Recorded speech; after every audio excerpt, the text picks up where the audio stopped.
मेरे प्रिय लोगों, परमेश्वर के बहुत बड़े अनुग्रह के द्वारा हम एक दूसरे से वापस मिल पा रहे हैं। जब मैं इसे सोचता हूं तो परमेश्वर की महिमा करता हूं और यीशु के नाम से प्रेम भरी बधाई देता हूं। परमेश्वर का पवित्र नाम की महिमा हो। सदा हमारे साथ वास करने वाला परमेश्वर की आत्मा हमारे साथ चलता है, हमारे साथ बात करता है, हमारे साथ समय बिताता है, आज हमारे साथ है। आमीन। हर दिन पवित्र आत्मा के साथ नामक इस छोटे से संदेश के द्वारा, एक छोटे से संदेश के द्वारा परमेश्वर में पूरा दिन संभालता है। परमेश्वर का हाथ आपको चलाता रहे। आज के दिन भी परमेश्वर हमारे साथ जो बात करना चाहता है, जो वचन हमारे साथ बोलना चाहता है, वह है 51वां भजन संहिता और 12वां वचन। अपने किए हुए उद्धार का हर्ष मुझे फिर से दे और उद्धार आत्मा देकर मुझे संभाल। अपने किए हुए उद्धार का हर्ष मुझे फिर से दे और जो उद्धार का आत्मा मुझे दिया गया था उसे देकर संभाल। आपको मालूम है ना इसके बारे में कहा गया है? दाऊद राजा पाप में गिरा। पुराने नियम के समय में सभी लोग को अभिषेक नहीं दिया गया था, भविष्यवक्ता को दिया गया था, या फिर राजा को दिया गया था, या फिर तीसरा जो है महायाजकों को, जो तंबू में रहा करते थे, उनको ही दिया गया था। भविष्यवक्ता के पास ही जाकर वे पूछते थे, परमेश्वर की आवाज को सुनते थे, परमेश्वर की इच्छा को जानते थे। उस रीति से नाथान वहां पर बताता है, राजा के पाप को जो वहां पर बताता है और उसे बहुत सदमा पहुंचता है और आंसू बहाकर जो है परमेश्वर के पास जाकर रोता है और इन वचन को बोलता है। कहता है कि जो उद्धार का हर्ष मुझे फिर से दे दे, उत्साह का आत्मा मुझे दे, उद्धार का आत्मा मुझे फिर से दे।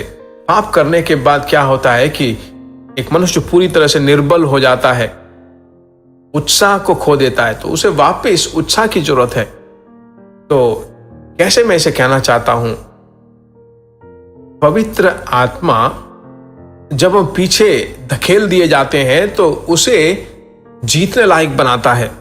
मैं निराश हो गया, मैं गिर गया, पुराने पाप मेरे सोचों को पूरी तरह से निचोड़ती हैं, मैं डगमगा रहा हूं, मैं उसे जीत नहीं पा रहा हूं, ऐसा जब कहते हैं तो हे परमेश्वर की आत्मा, उत्साह की आत्मा से मुझे भरपूर कर दे, तेरे सामर्थ के द्वारा मुझे भर दे। ऐसा जब तुम कहोगे, हाथ उठाकर परमेश्वर की आप स्तुति जब करने लगते हो, जो अभिषेक आपने पाया है उस पर जब तुम थोड़ा आग जलाते हो, अलग जाकर अकेले में जब अन्य भाषाओं को बोल बोल कर प्रार्थना जब करने लगते हो, प्रार्थना करते करते हमारी सोचें बदलने लगती है और एक ऐसी निश्चयता में पहुंच जाते हैं कि वो सदा हमारे साथ है।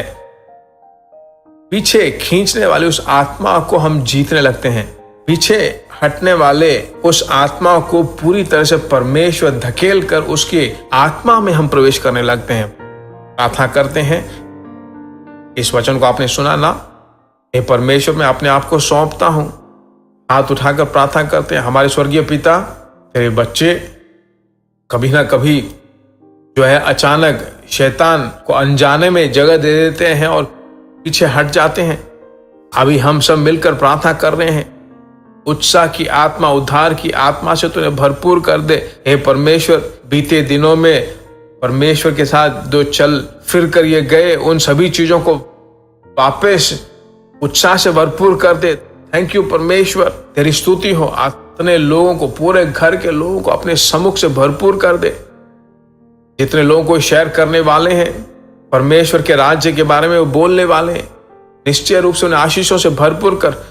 हे परमेश्वर, हिंदी भाषा बोलने वाले लोगों को आशीष दे। परमेश्वर का राज्य पूरा भारतवर्ष फैल जाए, तेरी ही महिमा हो। यीशु के नाम से हम मांगते हैं, आमीन। निश्चय रूप से परमेश्वर का अनुग्रह सदा आपको घेरे हुए रहेगा।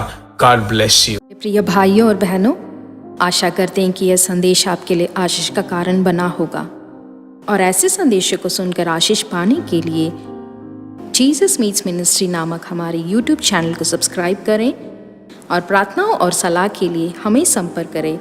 हमारा फ़ोन नंबर 9841252836 और 7299546363। Email gbsrobinson@hotmail.com। परमेश्वर आपको आशीष दे।